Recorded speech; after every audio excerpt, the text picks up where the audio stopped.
Angel Karamoy kini lebih nyaman tampil di sketsa komedi. Angel Karami memilih sketsa komedi diduga karena bayarannya lebih besar. Terima tawaran sketsa? Tanya Feni Rose dikutip dari YouTube Trans TV Official, Senin, tanggal 28 Maret tahun 2022.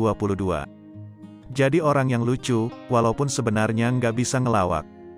Karena tawaran yang paling banyak cuannya, imbuhnya. Feni Rose turut menduga Angel Karamoy sedang sepi tawaran main sinetron. Lakulah kak, kata Angel Karamoy. Angel Karamoy menjelaskan alasannya lebih memilih main di sketsa komedi ketimbang sinetron.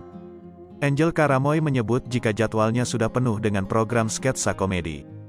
Angel Karamoy tidak bisa mengambil sinetron karena jadwalnya bertabrakan. Iya, kalau sinetron aku suka sih cuma nggak bisa ambil, terang Angel Karamoy.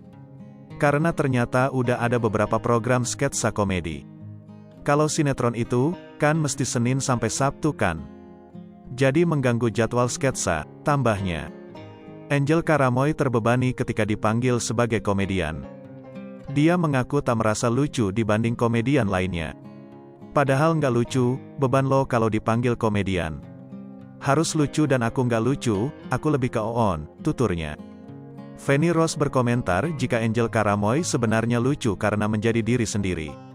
Kamu tuh lucu, kamu menjadi dirimu sendiri soalnya. Tapi dia sebenarnya bisa karena kamu ngerti apa yang diharapin dari kamu, jelas Feni Rose.